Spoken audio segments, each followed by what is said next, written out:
Hi, this is Sujithra, Assistant Professor, PG and Research Department of Commerce CA from Kamadena Arts and Science College, Satyamangala.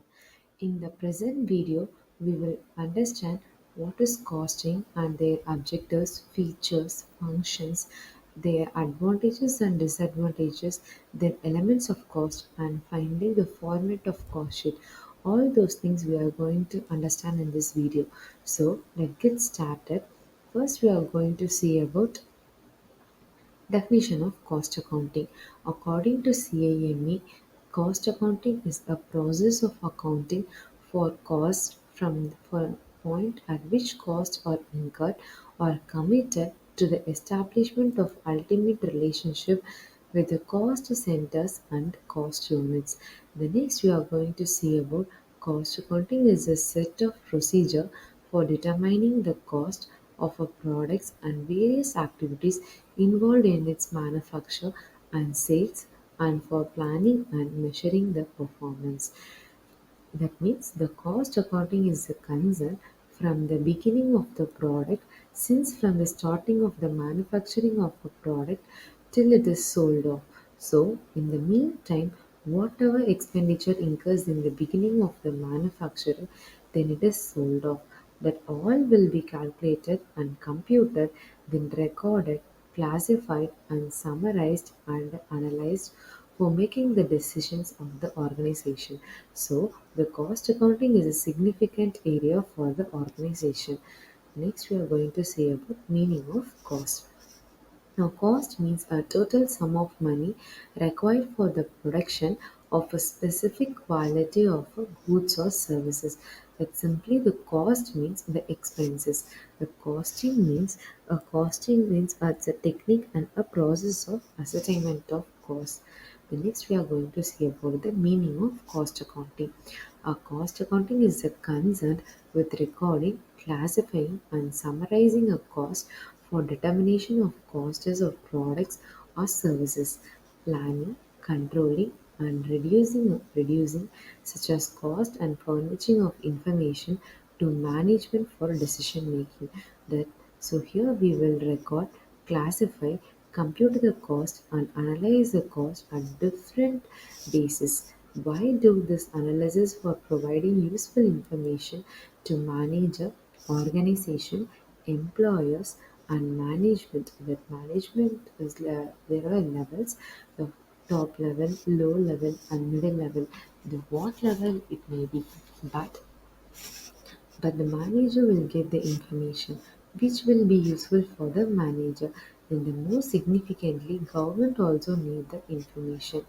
The next we are going to see about the objectives or features or functions of cost accounting.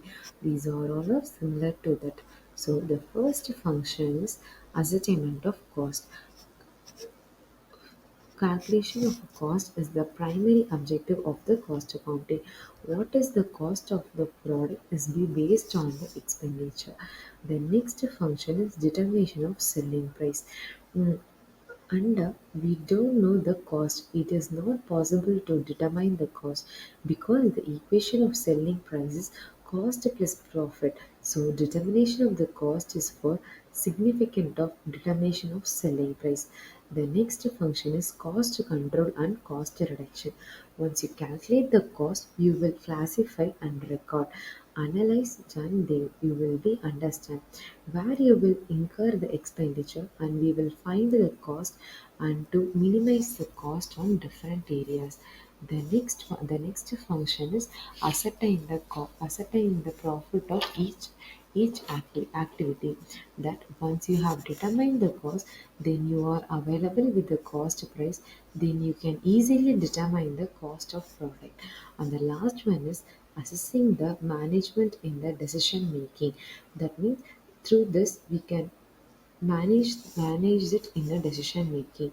Then these are all the objectives, features, and functions of cost accounting.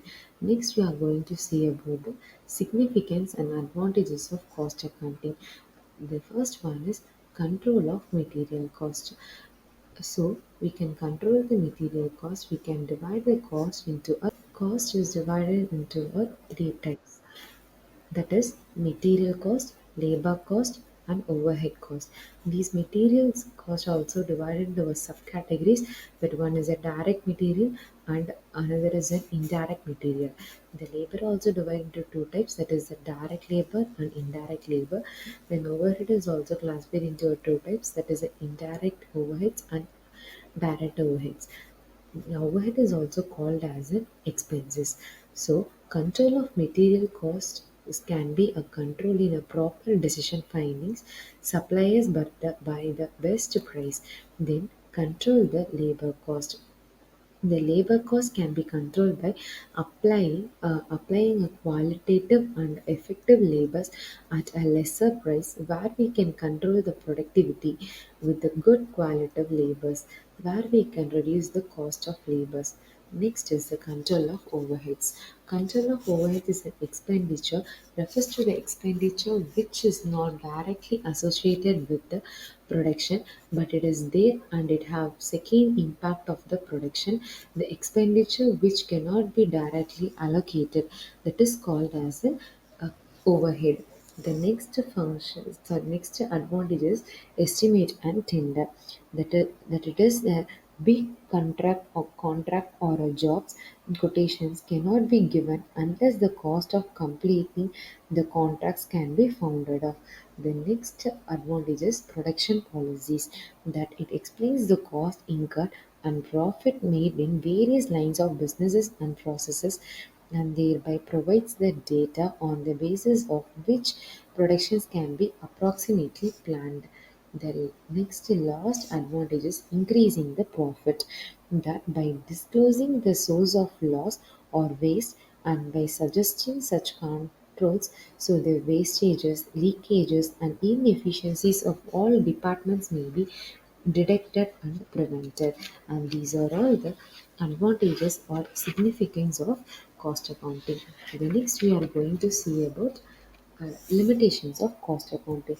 The first one is based on the estimates, that such a classifications of cost into elements, issues of materials on average or standard rates, approximately of overhead expenses, allocation of joint stocks, division of overheads into a fixed cost and variable cost, division of cost into a normal and abnormal and controllable and non-controllable, and adoption of marginal cost and standard cost, due to which it becomes difficult to have an exact cost.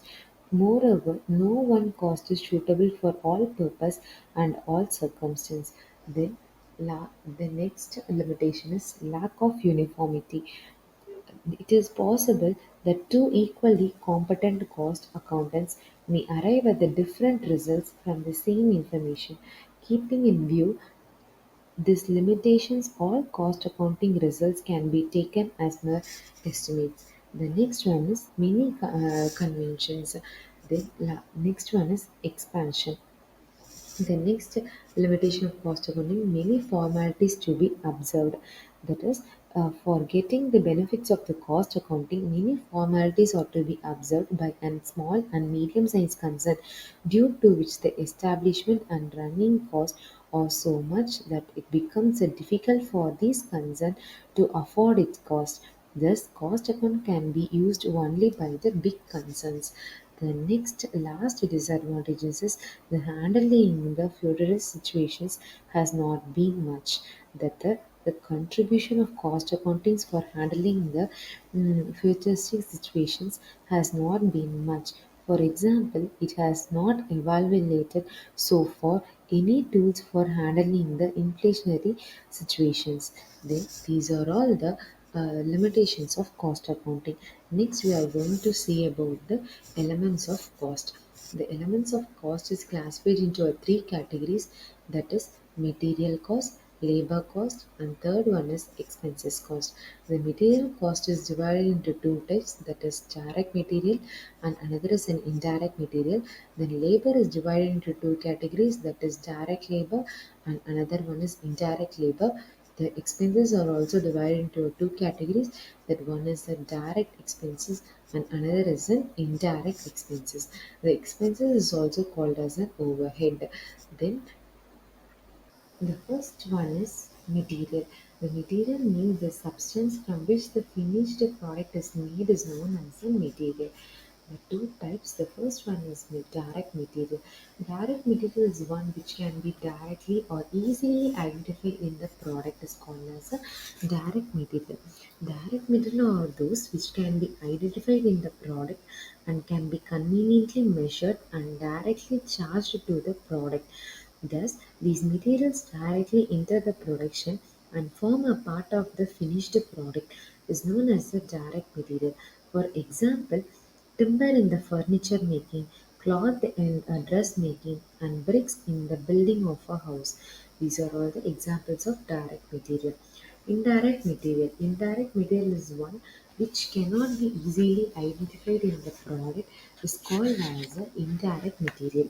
For example, as at a factory level, oil, consumables, etc. And at as an office level, printing and stationery, brooms, dusters, etc. And at a selling and distribution level, packing materials, printings and stationeries, etc. These are all the examples of indirect material. Next, we are going to see about the labor. The labor is the human effort required to convert the material to a finished product is called as a labor. There are also two types, that is a direct labor is the first one, is a one which can be conveniently identified or attributed wholly to a particular job, products or process. Example, wages paid to the carpenters, fees paid to the tailors, etc.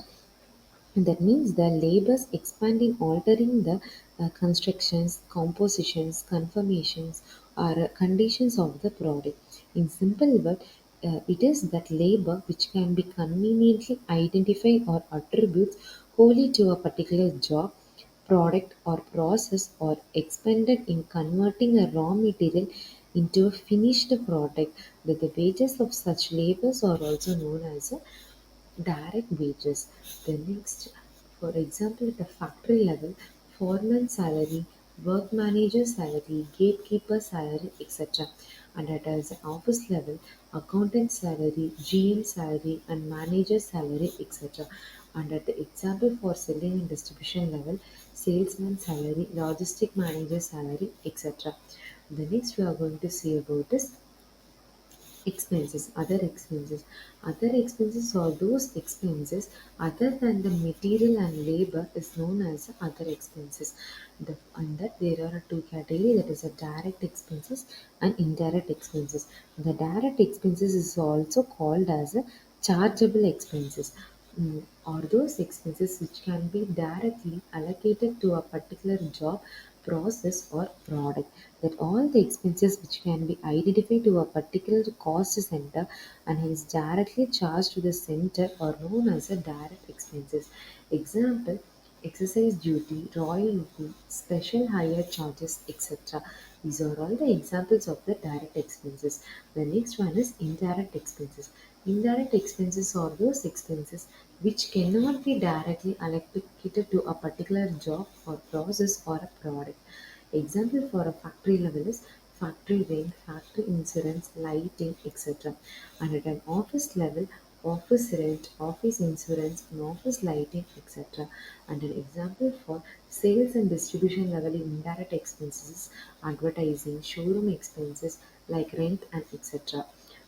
These are all the elements of cost. Next, we are going to see about the cost sheet format, and that first we should all add all those direct things, that is direct material, direct labor, direct expenses. When all these direct are added, we can get the prime cost. When the prime cost is added with the factory overheads or work overheads, when prime cost and factory overhead is added, we can get a factory cost. When factory cost is added with an office overheads, we can get the cost of production. When cost of production is added with the selling and distribution overheads, we can get the cost of sales. But then, when the total sales is less with the cost of sales, we can get the profit or loss. So, this is the cost sheet formula. Thank you for watching this.